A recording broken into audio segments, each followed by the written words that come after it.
ये पंखा बंद कर दो।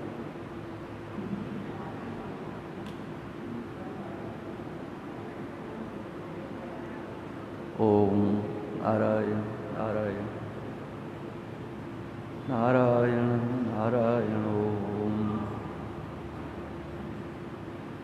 ओम नमो ब्रह्मादिभ्यो ब्रह्म विद्या संप्रदाय कर्तृभ्यो वंश ऋषिभ्यो महद्भ्यो नमो गुरुभ्यः। शंकरं शंकराचार्यं केशवं वादरायणं सूत्रभाष्यकृतौ वन्दे भगवन्तौ पुनः पुनः। प्रशान्तभावं शिवमद्वितीयं प्रदायकं मुक्तिमखण्डबोधं प्रणाशकं मोहमदादिदोषा नमामि तं सद्गुरुं वासुदेवम्। यद्विद्याविलासेन भूतभौतिकसृष्टयः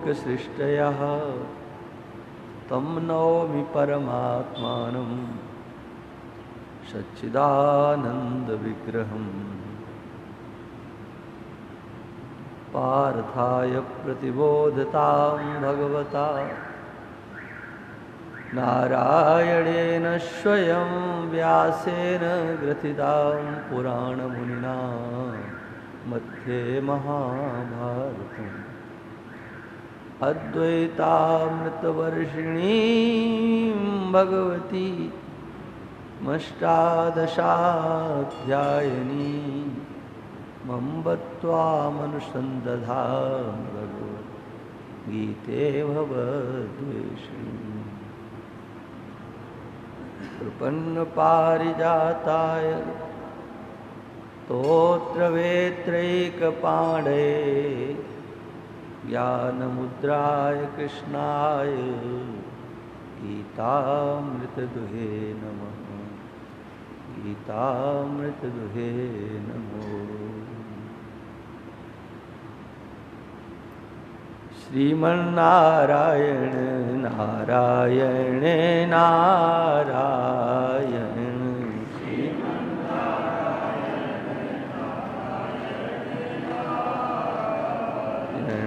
भजमन नारायण नारायण नारायण भजमन नारायण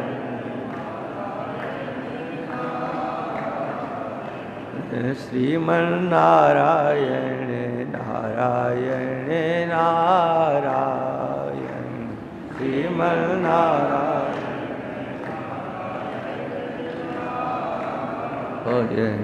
भजमन नारायण नारायण नारायण भजमन नारायण। बोलिए सच्चिदानंद भगवान की जय। श्री सद्गुरुदेव भगवान की जय। सत्य सनातन धर्म की जय। नमः पार्वती पते हर हर महादेव। मात्रा स्पर्शास्तु कौन्तेय शीतोष्ण सुख दुःखदाः आगमापायनो नित्यास्तां तितिक्षस्व भारत। यं हि न व्यथयन्त्येते पुरुषं पुरुषर्षभ समदुःखसुखं धीरं सोऽमृतत्वाय कल्पते। समादरणीय संतवृंद भक्तवृंद श्रद्धामयी मातृशक्ति, जो प्रसंग चल रहा है जीवन के लिए बहुत उपयोगी है, जिसका संबंध साक्षात व्यवहार से है। भगवान अर्जुन को कह रहे हैं, तुम जिसको लेकर के शोक संविघ्न हो, तुम्हारे हृदय में व्याकुलता है, उसका सीधा सीधा उपाय मोटा मोटा है, आने वाली परिस्थिति को सहन करो। ये अर्जुन के लिए उपदेश है। 14वें नंबर में भगवान अर्जुन को 2 शब्दों से संबोधित करके कहते हैं, तांस तितिक्षस्व, तुम इनको सहन करो। इस श्लोक से लगता है सीधे सीधे भगवान अर्जुन से कह रहे हैं। मध्यम पुरुष का प्रयोग करके सीधे कहते हैं, तांस तितिक्षस्व, तुम इनको सहन करो। सहन करने के सिवा और आपके पास कोई भी साधन नहीं है। जो आ रहा है उसको सहन करो।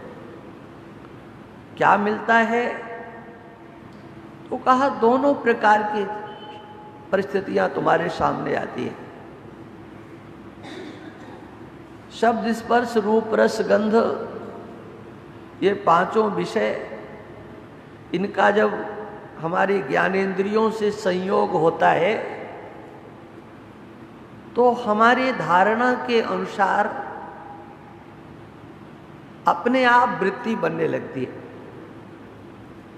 वहां कोई हलचल नहीं होती है, विषय में कोई हलचल नहीं है। विषय का स्पर्श होते ही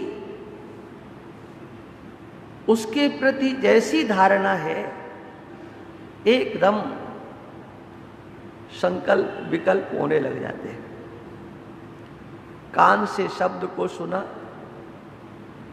तो उस शब्द के प्रति आपकी जो मान्यता है वो आपको विचलित कर देती।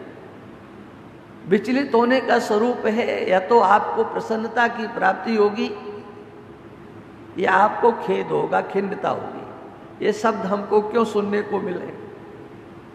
क्योंकि आपने तो धारणा बना रखी है ना। वेद मंत्र में भगवान से प्रार्थना की जाती है, प्रातः काल हो तो हम अच्छा ही सुने, भद्रम करणे भी श्रुणयामु देवा। हाँ, हमें इन कानों से अच्छा सुनाई पड़े, हमें इन कानों से, आंखों से अच्छा दिखाई पड़े। है? अब अच्छे की परिभाषा क्या है वो तो आपने बना रखी है।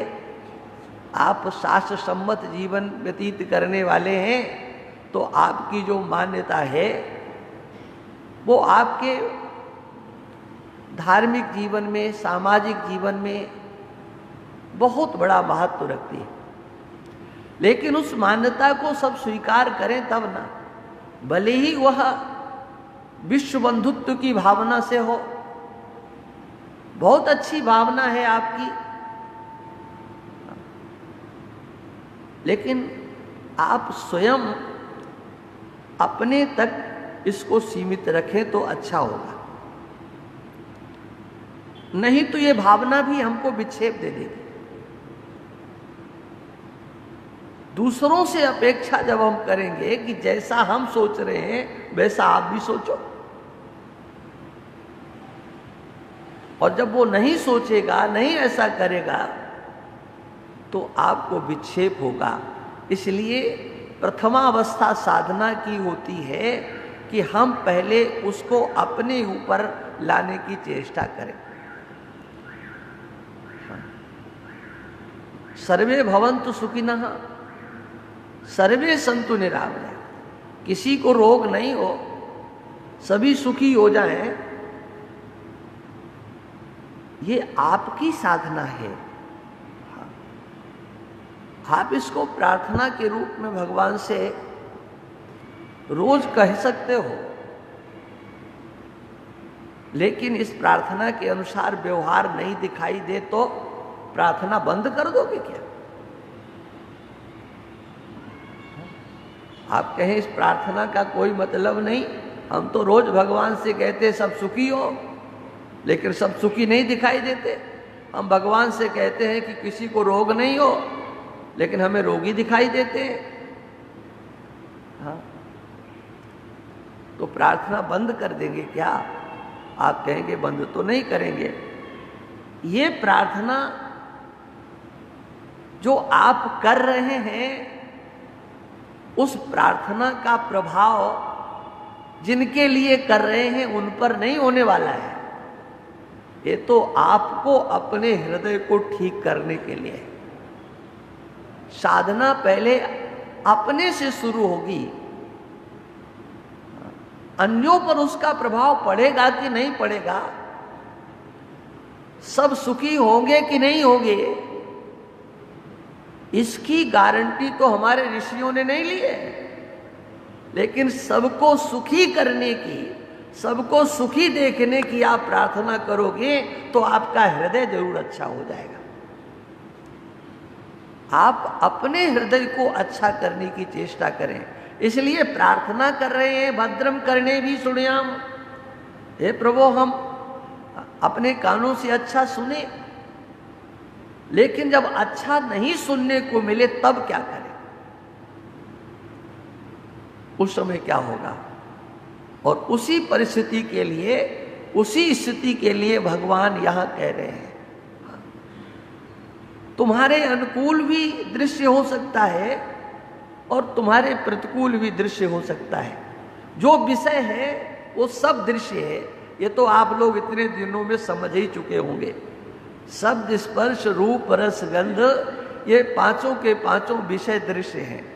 और उस दृश्य से जिस इंद्रिय का साक्षात्कार होता है, वह साक्षात्कार अंतःकरण में हमारे हलचल उत्पन्न करता है।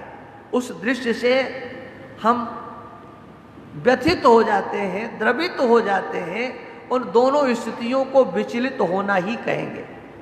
और जबकि वो हमारे हाथ में नहीं होता है, दृश्य को हमने बुलाया नहीं है, वो दृश्य तो अपने आप हमारे सामने आया है। उसमें हेतु कोई भी हो सकता है। इसलिए वर्तमान में आई हुई परिस्थिति को हम समझने की चेष्टा करें कि इस आई हुई परिस्थिति को हम किस तरफ लेकर के जाएं। सुखी होना है या दुखी होना है, या दोनों में हमको तटस्थ होना है? व्यवहारिकता क्या है? देखो, व्यवहार की दृष्टि से अगर थोड़ी बात करें तो आप सब जानते हो, फिर भी हम उस बात को कह रहे हैं। कोई व्यक्ति आपके सामने आया है और वो विक्षिप्त है, परेशान है, परेशान है, किसी वस्तु का अभाव है या और भी कोई परेशानी हो सकती है। जो नहीं चाहता था उसका वियोग हो गया, नहीं चाहता था उससे संयोग हो गया, नहीं चाहता था हानि हो गई। उस परिस्थिति से व्यक्ति जब परेशान है और आपके सामने आए तो आपका कर्तव्य क्या बनता है? यही उपदेश करने लग जाओ? ये उपदेश नहीं। आप उसके साथ थोड़ी देर के लिए बैठ जाओ। वो जहां बैठा है वहां एक बार बैठ करके देखो, उसके साथ एक क्षण के लिए, एक मिनट के लिए आप एकीभूत तो हो। देखो उसकी अपने आप मानसिकता बदलती कि नहीं बदलती। लेकिन होता यह है कि जब कोई व्यक्ति अपना दुखड़ा रोता है ना, तो लोगों के पास तो पहले से बहुत जमा होता है, वो उसके सामने परोस देते, वो उससे ज्यादा उसको बता देते हैं। ये व्यवहारिकता नहीं है। इसी प्रकार से किसी के सामने बहुत अच्छी स्थिति है, परिस्थिति है, और आप दुखी हो, लेकिन उसके सामने जाते हो, तो ये मैं व्यक्तिगत बात कह रहा हूं। आपका कर्तव्य क्या है? दुखी तुम्हारे सामने आता है तब तुम्हारा कर्तव्य क्या है, और सुखी तुम्हारे सामने आता है तब तुम्हारा कर्तव्य क्या है? हाँ, कोई व्यक्ति अपनी उन्नति की चर्चा कर रहा है, प्रसन्नता व्यक्त कर रहा है, और आप मुंह लटका करके बैठ जाओ। एक बार उसके साथ बैठो, उसको अच्छा लगेगा। भागवत में एक प्रसंग आता है, जब भगवान कृष्ण का प्रादुर्भाव हो गया, अभी जन्माष्टमी आने वाली है ना, और वसुदेव जी उनको छोड़ करके आ गए गोकुल में। गोकुल में बहुत धूमधाम से उत्सव मनाया जा रहा था। नंद बाबा जी कंस को वार्षिक कर देने के लिए मथुरा आए, और मथुरा कर दे करके उनके मन में विचार आया कि वसुदेव जी से मिल लिया जाता। सीधे सीधे वसुदेव जी के पास जाने में उनको संकोच लग रहा था कि पता नहीं ये कंस क्या सोचने लग जाए, तो गांव के बाहर रुक गए और अवसर देखने लगे कि किस समय जाना उचित रहेगा। वसुदेव जी को जब पता लगा कि नंद राय जी आए हैं वार्षिक कर देने के लिए, और वो दे करके उस कार्य को पूरा करके नगर के बाहर रुके, वसुदेव जी समझ गए कि ये क्यों रुके, इनके रुकने का कोई प्रयोजन नहीं। इनके गांव में उत्सव मन रहा है, पुत्र रत्न की प्राप्ति हुई है, पूरा गांव आनंद मग्न है, यहां रुकने का इनका प्रयोजन क्या हो सकता है? ये क्यों रुकेंगे? ये केवल हमसे मिलने के सिवा इनके मन में और कोई धारणा नहीं है। चलो हम चलते हैं। हाँ, और वो पहुंच गए। नंद बाबा ने देखा तो सुखदेव जी महाराज कहते हैं, सहसोत्थाय, ये क्या हुआ, ये कैसे आ गए? हम तो इनके पास जाना चाहते थे, हाँ, और ये हमारे पास आ गए। माने बात क्या थी? कंस ने कितने पुत्रों को मार दिया था, ये समाचार नंद बाबा के पास था, लेकिन एक बार भी संवेदना व्यक्त करने के लिए नंद बाबा नहीं आ पाए। किंतु आज उनको लगा कि चलो हम संवेदना व्यक्त करने के लिए चलते हैं। लेकिन वसुदेव जी ने संवेदना व्यक्त करने के लिए आने का अवसर नंद बाबा को नहीं दिया। हम लोग तो अपेक्षा करते हैं ना कि हमारा मित्र, हमारे परिवार का, हमारा रिश्तेदार हमारे सामने कोई समस्या आई है तो आकर के थोड़ी अपनी सहानुभूति दिखाए, ये हम अपेक्षा करते हैं। लेकिन इन कथाओं को हम केवल सुन लेते हैं, लेकिन अपने व्यवहारिक जीवन में कुछ भी झांकने की, देखने की चेष्टा नहीं करते। ये अपेक्षा है, यही तो हमको परेशान करती है, और क्या है। और वसुदेव जी जब पहुंचे तो उन्होंने जाते ही अपने ऊपर कितनी समस्या आई उसका वर्णन नहीं किया, बल्कि प्रसन्न होकर के जो उत्सव मनाया जा रहा था, जो उनको पुत्र की प्राप्ति हुई थी, हाँ, वो सब चर्चा करके और आनंद में डूबने लगे। लेकिन नंद बाबा ने एक बार भी अपने घर में क्या हुआ है ये तक नहीं कहा कि ये सब आप सबकी मेहरबानी, भगवान की कृपा, पूर्वजों की तपस्या, कुछ नहीं कहा। बल्कि उनके हृदय में तो एक संवेदना का स्वर निकला, वसुदेव जी तुम जो कहते हो ठीक है, लेकिन देखो इस कंस ने कितना अन्याय तुम्हारे ऊपर किया है। कितने देवकी के पुत्रों को इस कंस ने मार दिया। मतलब अपनी चर्चा नहीं की। ये क्या, जो मैंने पहले कहा था कि आपके पास जो आया है उसके प्रति आपकी दृष्टि क्या है? दृष्टि ये होना चाहिए कि ये अगला व्यक्ति कहां बैठा हुआ है। और दूसरी दृष्टि वो होना चाहिए कि हम अपने को भी उससे ऊपर ले जाएं और अपने मित्र को भी उससे ऊपर ले जाएं। क्या सुख है और क्या दुख है, इससे ऊपर जाने की सोचना चाहिए। और नंद राय जी ने यही किया। उनके दुख में दुखी होकर के, और बाद में क्या कहा, हमारे न चाहने पर भी जो हमारे सामने आता है वो एक अदृष्ट का ही परिणाम होता है। वो अदृष्ट होता है, जो हम नहीं चाहते, हमारा अदृष्ट है। इसमें किसी का दोष नहीं है। मेरा ही मेरे सामने वो कर्म आ रहा है, फल के रूप में आ रहा है।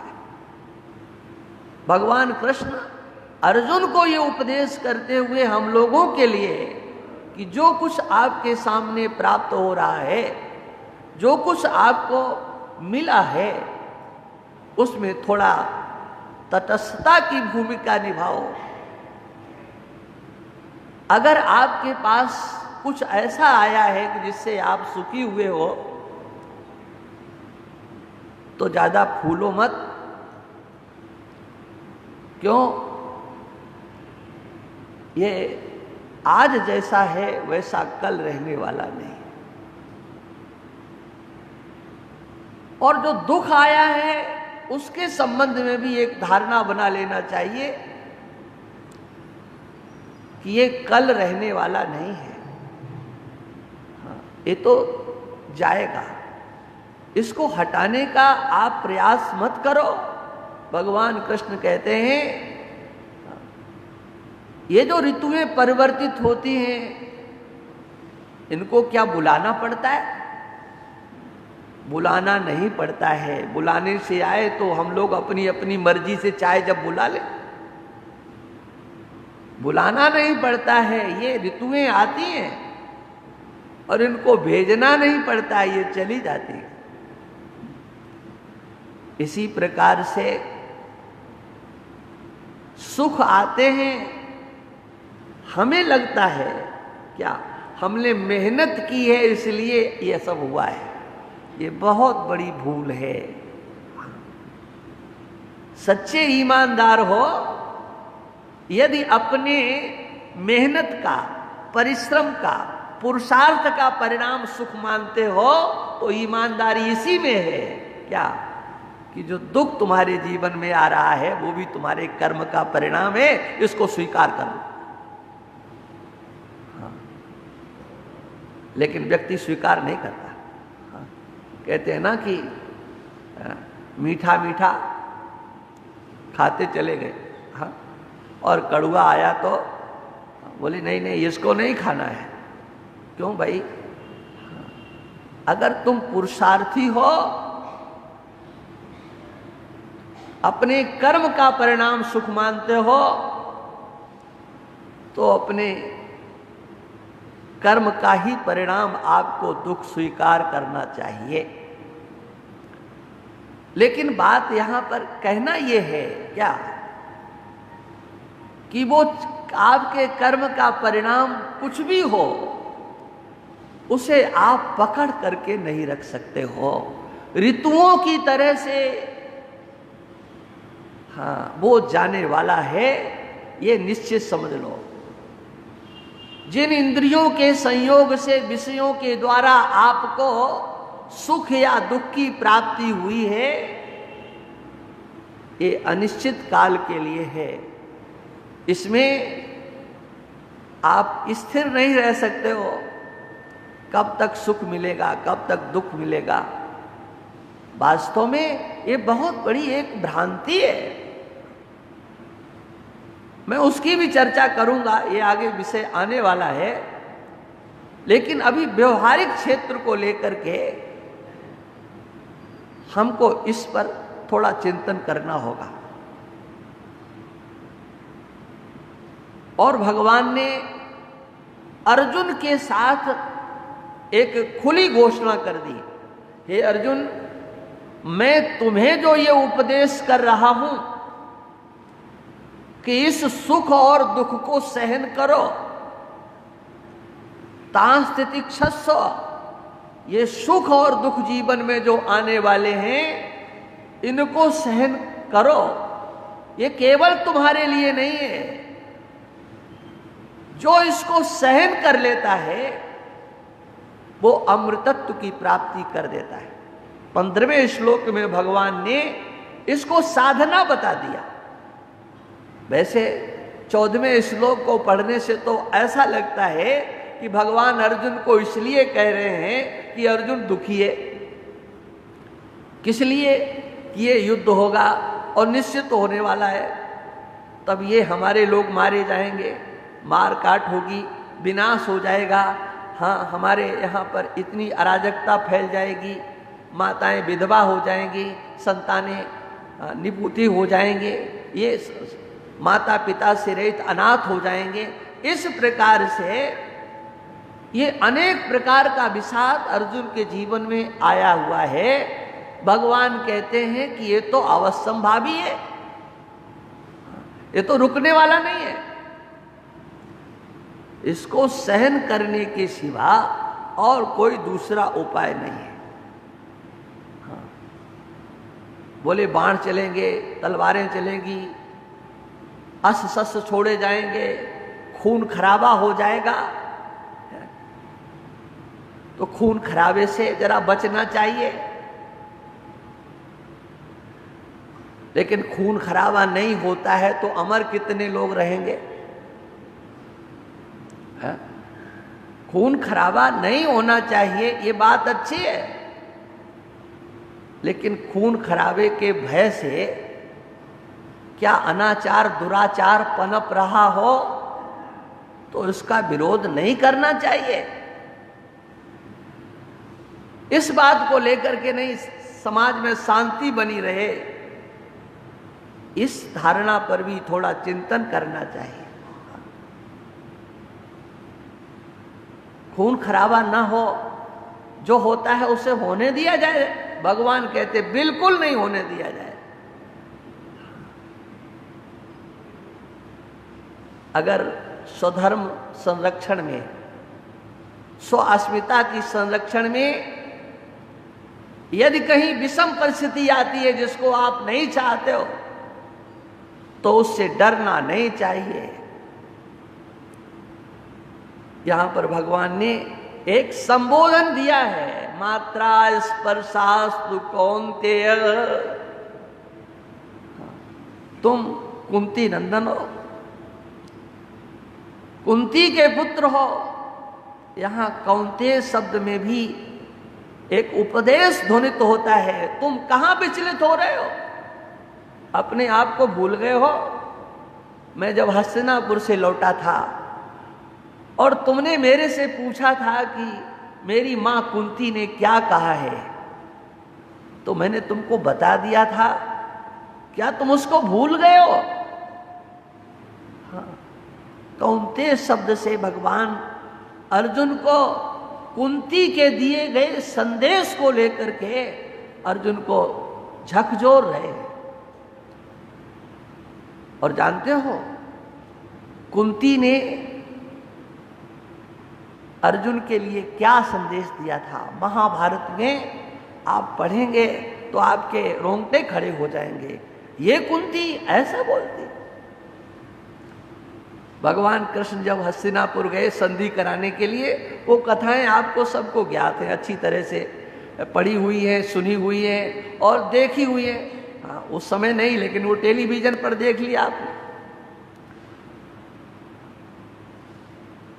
कुंती से भगवान कृष्ण ने कहा अपने पुत्रों के लिए क्या कहना, तो कुंती ने कहा हमें और किसी के लिए नहीं कहना है, हमें तो केवल अर्जुन के लिए कुछ कहना है। वहां कुंती देवी ने कहा तंबई ब्रूहि महाबाहो सर्वशस्त्र भृतांबरम अर्जुनम पुरुषम व्याघ्रम द्रौपद्याः पदवीं चरा यदर्थे क्षत्रिया सूते तस्य कालो यमागता। उस अर्जुन से कह देना, जिसके लिए छत्राणी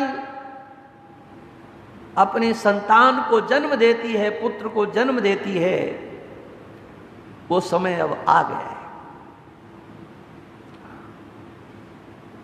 शत्रुओं को सामने देख करके जो भागता है, उसकी मां को धिक्कारा जाता है। जो क्षत्रिय का वंश है, अंश है, पुत्र है, वो अपने दुश्मन को देख करके पीछे नहीं हटता है। देखो, तुम धर्मराज के पीछे अभी तक चले हो, बहुत अच्छा है। बड़े भाई के पीछे चलना एक आदर्श होता है, लेकिन उससे कह देना कि अब धर्मराज के पीछे नहीं चले, अब तो द्रौपदी के चरणों के पीछे चले। द्रौपद्याः पदवीं चरा, द्रौपदी का अनुकरण करना है तुमको, धर्मराज युधिष्ठिर का अनुकरण नहीं करना है। माने ये संदेश, द्रौपदी का अनुकरण क्या था? हाँ, यही था द्रौपदी का अनुकरण कि उसने उस केशों को 12 वर्ष तक बांधा नहीं, खोल करके रखे। 13वां वर्ष को अज्ञातवास में पूरा किया, और उसके बाद जब भगवान कृष्ण हस्तिनापुर के लिए जाने लगे शांति दूत बन करके, तो द्रौपदी आकर के सामने खड़ी हो गई। कहाँ जा रहे हो महाराज? बोले धर्मराज की आज्ञा है। क्या धर्मराज की आज्ञा है? कहा धर्मराज की आज्ञा है कि जाओ भाई, सुलहनामा हो जाए, 5 गांव अगर दे देते हैं तो हम युद्ध नहीं करेंगे। कुंती ने कहा ठीक है, धर्मराज की आज्ञा का पालन करो, लेकिन संधि का प्रस्ताव रखते समय केशव, हमारे इन खुले हुए केशों का स्मरण कर लेना। जाते हो तो जाइए धार दूत बरवेश, भूल न जाना पर वहां केशव कृष्णा केश। हाँ, भगवान कृष्ण ने कहा कि द्रौपदी तुम चाहती क्या हो ये बताओ। तो द्रौपदी ने कहा मैं चाहती हूं, वो सुनना चाहते हो? कहा, बोले 2 घड़ी तक भी मैं इस धरा पर दुर्योधन और दुशासन को नहीं देखना चाहती। कितनी जल्दी दुर्योधन और दुशासन का विनाश हो, बस यही मेरा संकल्प है। और भगवान कृष्ण ने उस समय द्रौपदी से कहा देखो तुम चिंता मत करो, जो तुम्हारी प्रतिज्ञा है वही होगा, निश्चित वही होगा। बोले आप तो जा रहे हो? अरे कहा जाने तो दो मेरे को। हाँ, माने भगवान कृष्ण क्या करना चाहते थे? महाभारत को देखो तो पता लगेगा। एक बार भगवान कृष्ण बैठे हुए थे, सो गए थे रात्रि में, लेकिन उठ करके बैठ गए। दोनों साथ साथ सोते थे। अर्जुन की नींद टूटी, देखा भगवान कृष्ण तो बैठे हैं, सो नहीं रहे। अर्जुन ने कहा महाराज सोए नहीं? बोले हाँ सोया नहीं, नींद नहीं आई। क्यों नींद नहीं आई? कहा देखो, जिसके ऊपर ऋण होता है ना, वो समझता है कि मेरे ऊपर ऋण चढ़ा हुआ है, उसको नींद नहीं आती। भगवान ने कहा कि तुम्हारे ऊपर किसका ऋण है? आपके तो सब ऋणी हैं, लेकिन आप भी किसी के ऋणी हो, ये तो मैं पहले सुन रहा हूं, पहली बार सुन रहा हूं। भगवान ने कहा मेरे ऊपर द्रौपदी का ऋण है। द्रौपदी का क्या ऋण है? ऋण में तत्प्रवृद्धम में, ये ऋण मेरे ऊपर बढ़ता चला जा रहा है। कौन सा ऋण? जो उसने भरी सभा के बीच में गोविंद नाम लेकर के मेरे को पुकारा था, वो मेरी भक्ता है, भक्त है, उसको मेरा नाम लेना पड़ा उसकी रक्षा के लिए। ये ऋण मेरे को उतारना है। हालांकि ये कथाएं बहुत द्रवित करने वाली होती हैं, इसलिए हम थोड़ा सा इनसे हट करके ही रहते हैं। कोई इनमें हमारा ज़्यादा रस नहीं रहता है, क्योंकि कहने लगे तो फिर वो विषय बहुत आगे चला जाता है।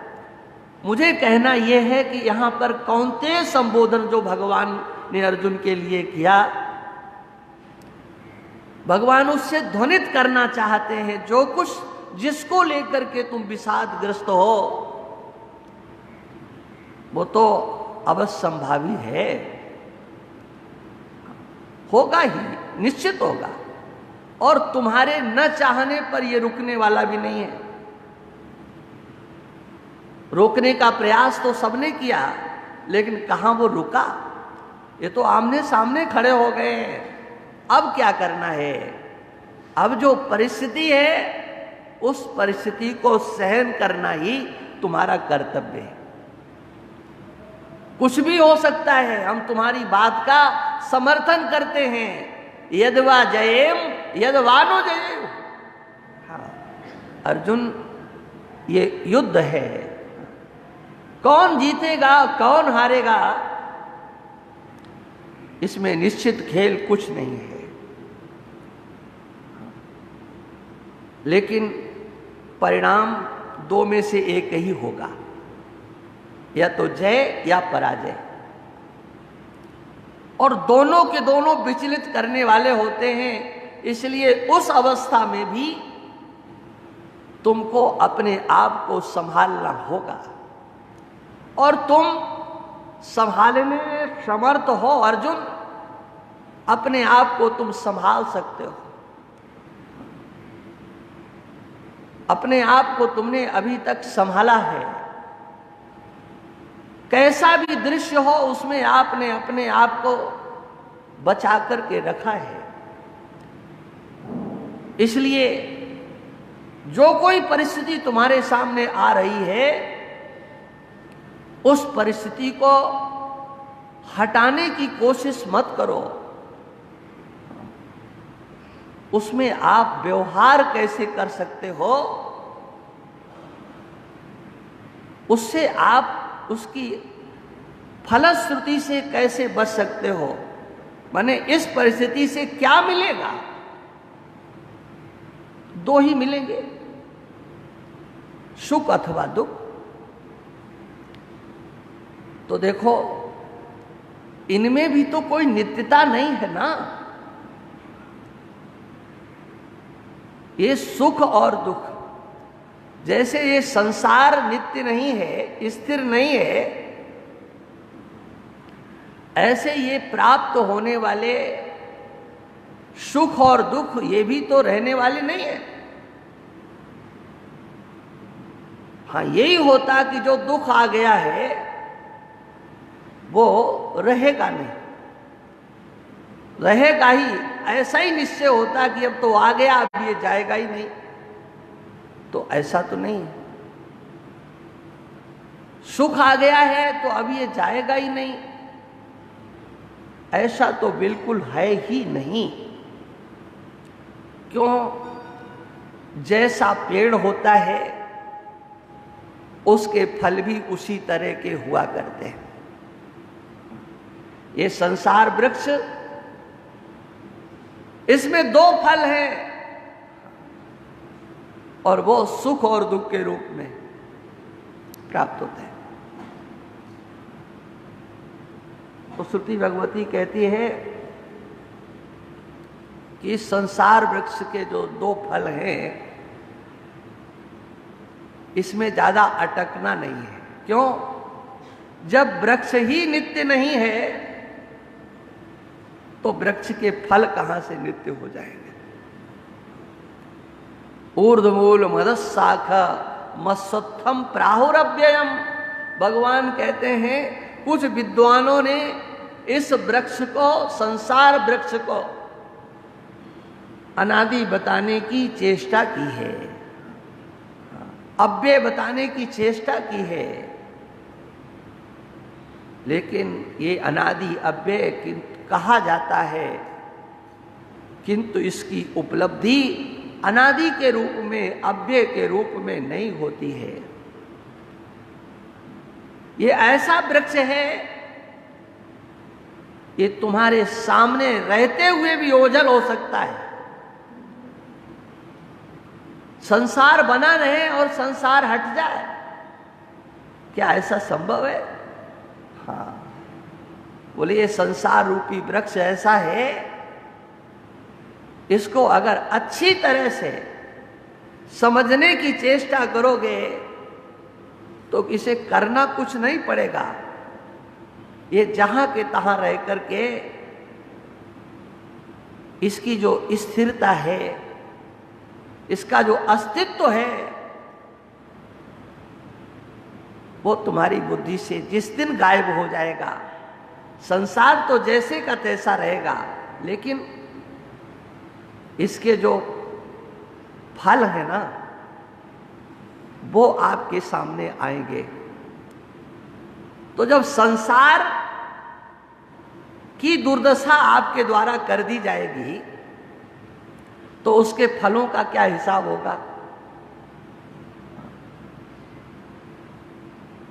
उनके फलों की क्या स्थिति होगी?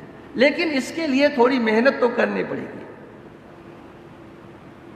निर्माण मोहा जित संग दोषा अध्यात्म नित्या विनिवृत्ति कामा द्वंद्वैर मुक्ता सुख दुख संगैर गच्छन्त मूढ़ा परम व्ययम तत्। ये भगवान कहते हैं, देखो इन दोनों को छोड़ना पड़ेगा, इन द्वंद्वों को छोड़ना पड़ेगा।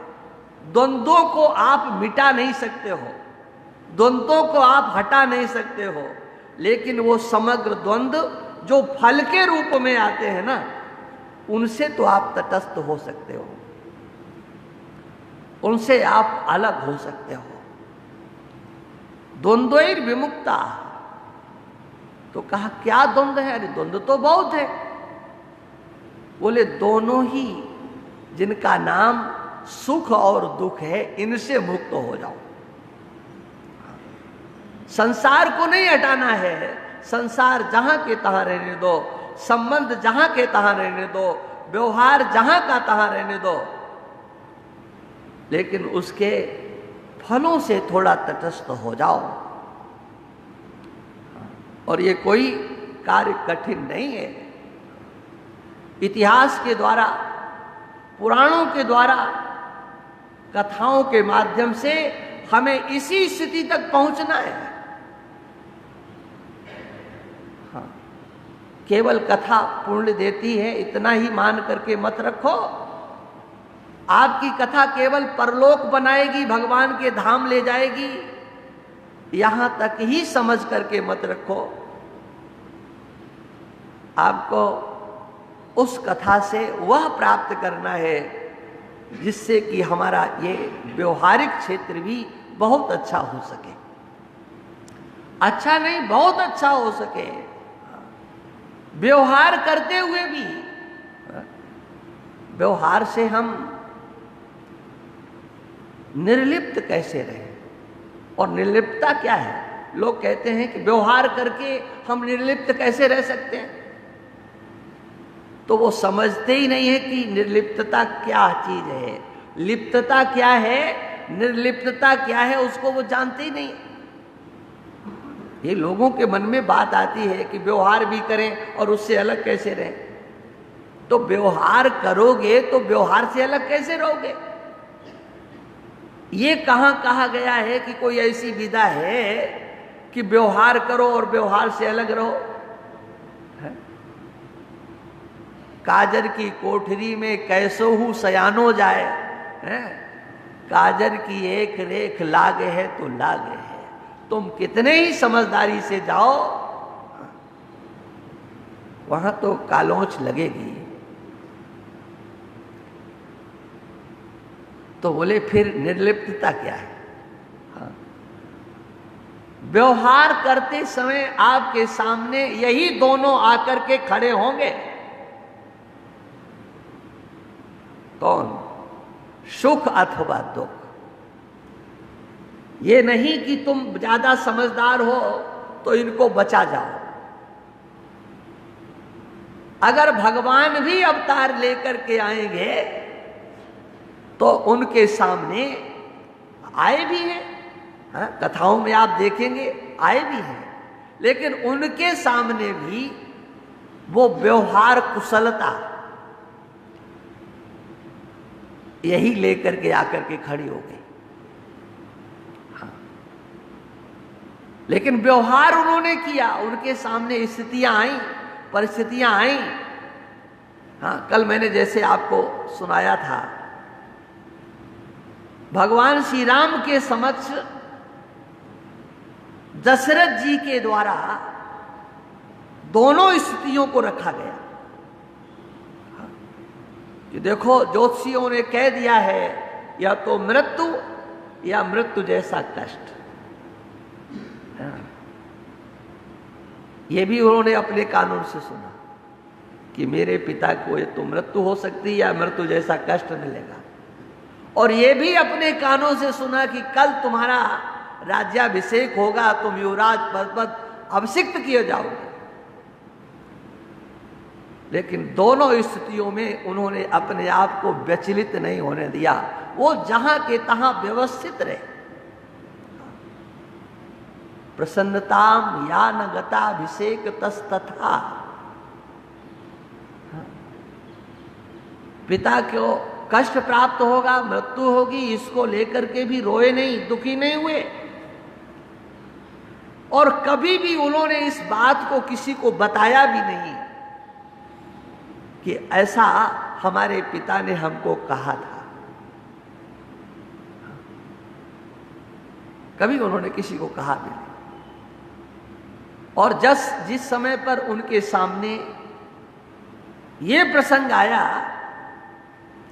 कि तुमको 14 वर्ष के लिए वनवास जाना है, न ममले वनवास दुखता। गोस्वामी जी कहते हैं इसको सुनकर के उनको कोई दुख नहीं हुआ,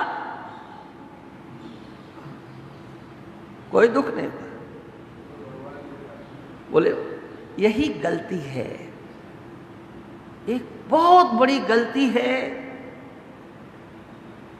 फिर वो मर्यादा पुरुषोत्तम क्यों कहे जाते हैं? लीला पुरुषोत्तम क्यों नहीं कहे जाए कि वो तो भगवान थे, भगवान थे। हाँ। हम उनसे सीखेंगे क्या? अरे प्रातःकाल उठ के रघुनाथा मात पिता गुरु नाभई माता, इसलिए प्रणाम करते थे माता पिता को कि वो भगवान थे। है?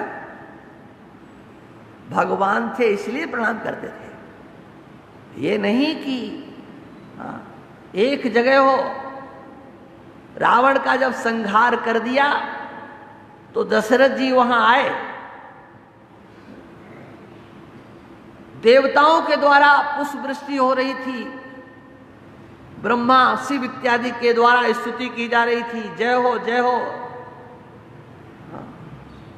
उनके गुणगान गाए जा रहे थे। और उसी समय पर दशरथ जी आ गए और तब एक और वो स्तुति, एक और वो विजय। हाँ। तो दोनों ने अनुज सहित पद बंदन कीना, आशीर्वाद पिता तब दीना। व्यवहारिक क्षेत्र में हम भगवत्ता को लेकर के नहीं आए, नहीं तो हमारे सारे दरवाजे बंद हो जाएंगे। हम कहीं से भी कुछ सीखने की हिम्मत नहीं कर सकते हैं, कोई रास्ता हमको नहीं मिलेगा। हाँ। अच्छा मान लीजिए, चलो वो भगवान थे लक्ष्मण,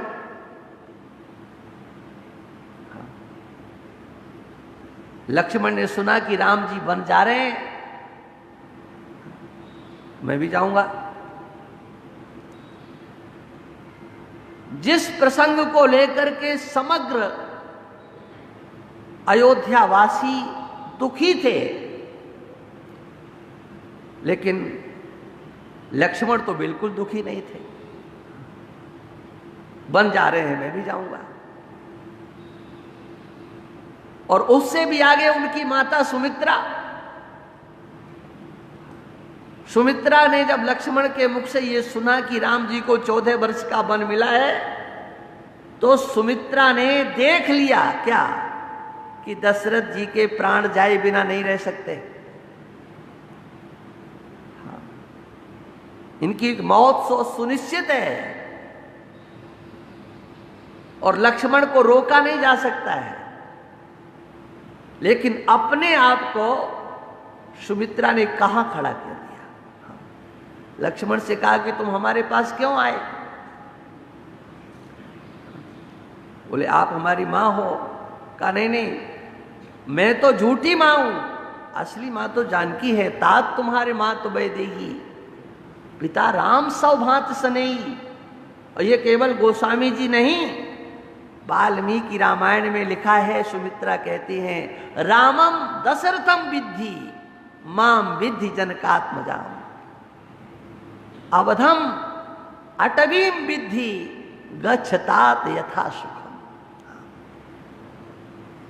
तुम राम जी को दशरथ के रूप में देखना, हाँ, सीता को मेरे रूप में देखना, और उस जंगल को अयोध्या के रूप में देखना। ये क्या है? ये दृष्टि नहीं है क्या? लेकिन हाँ, अर्जुन ने उस दृष्टि का निर्वाह किया, वो लक्ष्मण ने उस दृष्टि का निर्वाह किया। लक्ष्मण को कहीं भगवान के साथ रहने में किसी के उपदेश की आवश्यकता नहीं पड़ी। भगवान चाहे रोए हो चाहे चिल्लाए हो, लेकिन लक्ष्मण तटस्थ होकर के रहे किसी भी परिस्थिति में। यहां तक कि देखो वर्णन आता है कितना सुंदर कि जब श्रृंगवेरपुर में पहुंचते हैं तो वहां रुकने की व्यवस्था की गई। निषाद ने, उनके मित्र ने व्यवस्था कर दी। भगवान श्री राम और जानकी जी सो जाते हैं। लक्ष्मण जी धनुष बाण लेकर के पहरे पे बैठ गए। निषाद ने देखा कि मेरे रहते रहते और ये लक्ष्मण जी पहरेदारी करे। हाँ। तो स्वयं जाकर के लक्ष्मण जी से कहा नहीं नहीं, आप इस वीरासन का त्याग कर दो। लक्ष्मण जी के लिए गोस्वामी लिखते हैं जागन लगे बैठ वीरासन। वीरासन से धनुष पर बाण चढ़ा करके बैठ गए, लेकिन निषाद को उचित नहीं लगा, इसलिए लक्ष्मण के स्थान पर वीरासन पर स्वयं बैठ गए। अब बैठ तो गया, देखिए दृश्य एक है। जिस दृश्य को लक्ष्मण देख रहे हैं उसी दृश्य को निषाद देख रहा है, लेकिन निषाद अपने आप को संभाल नहीं पाया। हाँ, और वो कैकेयी के लिए, और कैकेयी नहीं, कैकेयी के बाप के लिए उल्टा सीधा कहने लगा। हाँ, कैकेयी नंदनी मंदमती कठिन कुटिलपन कीन, जही रघुनंदन जान के ही सुख अवसर दुख दे। हाँ, अब देखो एक निषाद की दृष्टि है, ये यहां सोने लायक नहीं थे, इनको कितना दुख हो रहा होगा, लेकिन उसने ये विचार नहीं किया जिसको दुख होता उसे नींद आती है क्या है? ये तो सोचा ही नहीं उसने कि ये दुखी हैं कहां। इसके कहीं ने अच्छा नहीं किया। और वहां पर लक्ष्मण जी जो है ना, वो कहते देखो तुम जो दुखी हो रहे हो, ये दुखी होना ठीक नहीं है। और एक सिद्धांत लक्ष्मण ने दिया कि इस संसार में न कोई किसी को सुखी करता है, न कोई किसी को दुखी करता है। काहुन को सुख दुख कर दाता, निज कृत कर्म भोग सब भ्राता। कोई किसी को न सुख देता है, न कोई किसी को दुख देता है। ये कर्म सिद्धांत है, निजकृत कर्म। अब यहां पर किसके कर्म का परिणाम है दुखी होना? निषाद को जो दुख हुआ है, तो जिसके पास दुख है वो उसी के कर्म का परिणाम है। दुख जिसके पास में है, उसके कर्म का परिणाम, और सुख जिसके पास में है उसके कर्म का परिणाम। लक्ष्मण जी को दुख नहीं है, लेकिन निषाद को दुख है। क्यों है भाई ऐसा?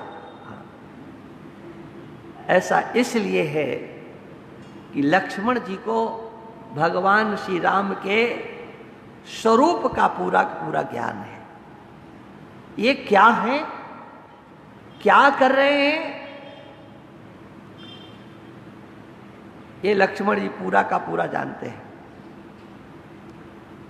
और निषाद उन्हें केवल दशरथ नंदन के रूप में स्वीकार करते हैं, उन्हें अपने मित्र के रूप में स्वीकार करते हैं।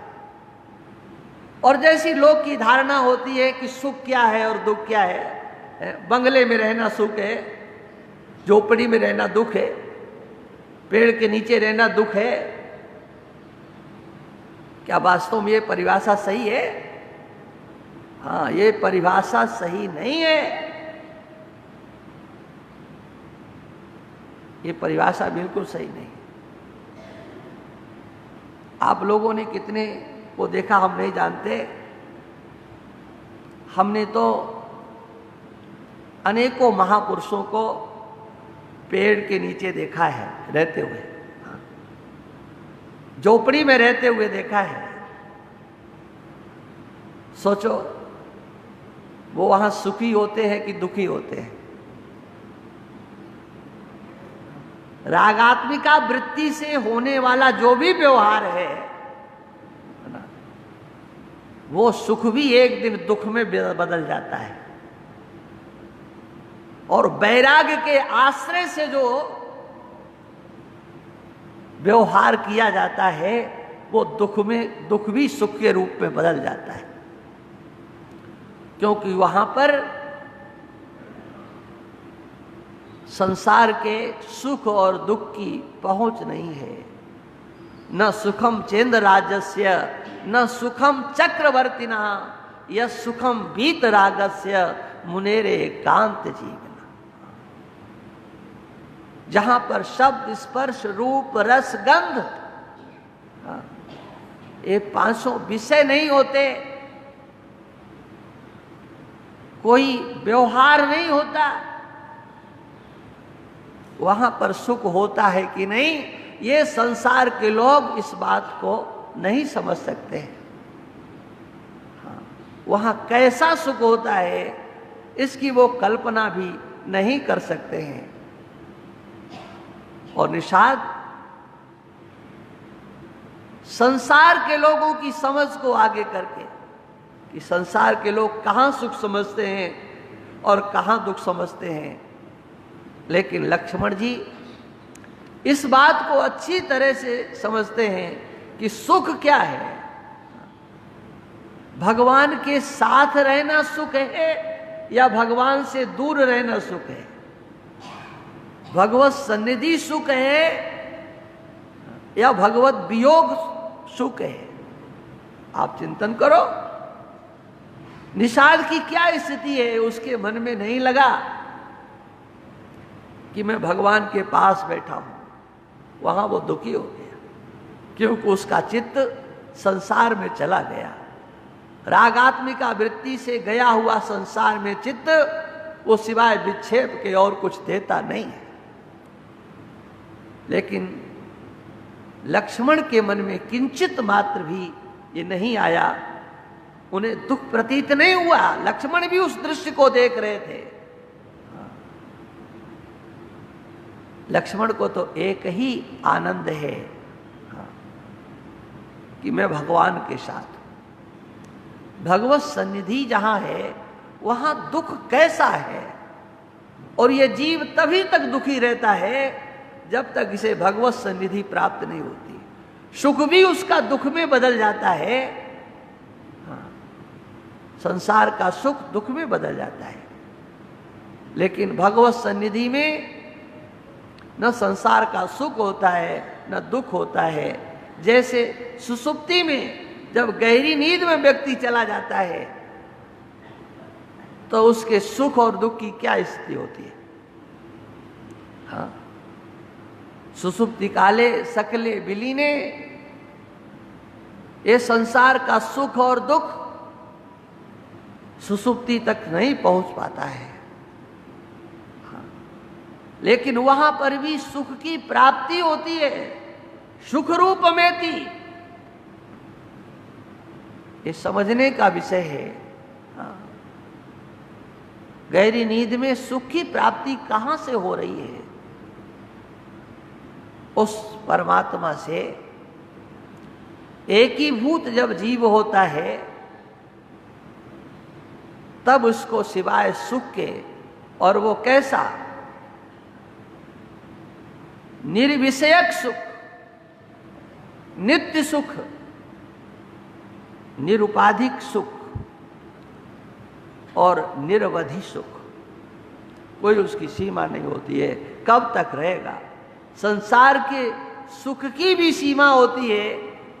कोई भी सुख आपको मिला है, कब तक रहेगा भाई? ये तो आप सब जानते हो, कब तक रहेगा। किसी भी दृश्य को देख करके आपको सुख हुआ है तो कितनी देर तक उस दृश्य को देखते रहोगे? क्या हिम्मत है? एक बार सुख लेकर के उस दृश्य को देख करके आपके सामने वही दृश्य बार बार आता रहे तो कैसा लगता है? जिस दृश्य से आपको सुख मिला है, टेलीविजन पर अगर एक ही जैसे चित्र आते रहे, वही कथा, वही सब, पहली पहली बार तो अच्छा लगता है। अरे जिसको देख करके आप सुखी होते हो वो हमेशा ही तुम्हारे सर पर चढ़ा रहे तो क्या आपको सुख होता है? नहीं नहीं। हाँ, उससे दूर जाने की सोचते हो। यही इस संसार की स्थिति है। भगवान कहते हैं कि देखो अर्जुन, ये रहने वाले कोई नहीं है, इनमें विचलित होने की आवश्यकता नहीं है। तब करना क्या है? हाँ, इनको सहन करना है। चलो भाई, अब कल करेंगे चर्चा। मेरा सत्य चित आनंद रूप कोई कोई जाने रे, मेरा सत्य चित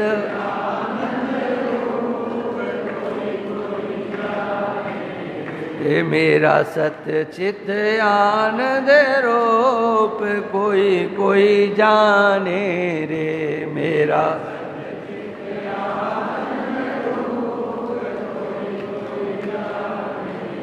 सकल जगत का मैं हूँ सृष्टा,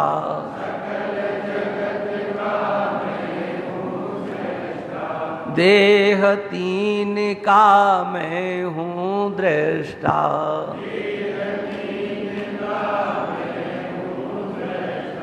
मैं हूँ साक्षी स्वरूप कोई कोई जाने रे, मैं हूँ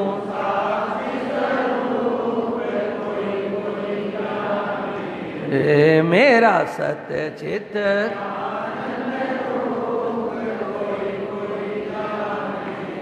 पंचकोश से मैं हूँ न्यारा,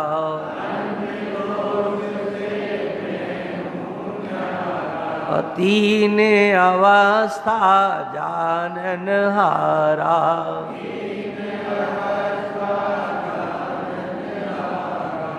अनुभव सिद्ध अनूप कोई कोई जाने रे, अनुभव सिद्ध रे मेरा सत्य चित्त,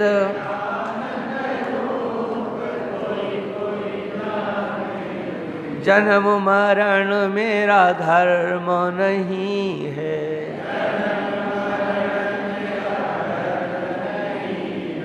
पाप पुण्य मेरा कर्म नहीं है,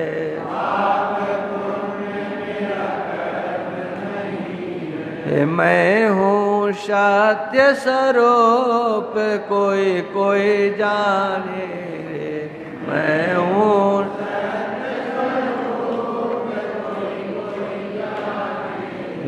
मेरा सत्य चित आनंद,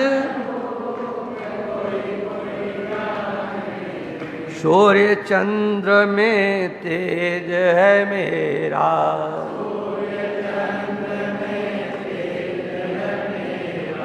अग्नि ताप में ओज है मेरा,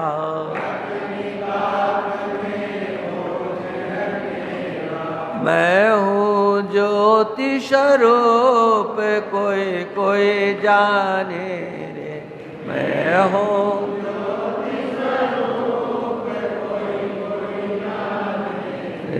मेरा सत्य चित आनंद,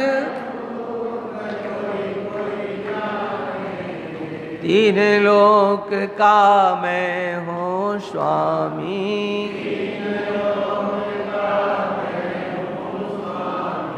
घट घट व्यापक अंतर्यामी,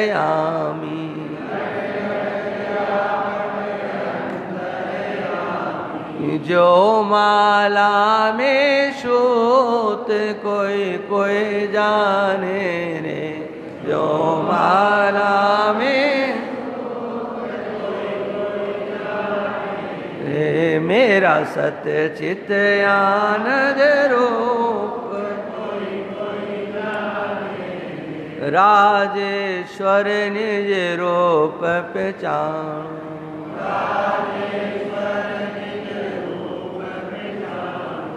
जीव ब्रह्म में भेद न मानो,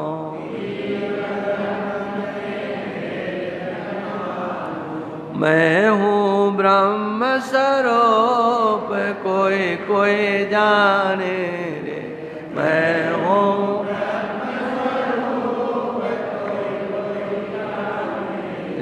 मेरा सत्य चित आनंद रूप। बोलिए सच्चिदानंद भगवान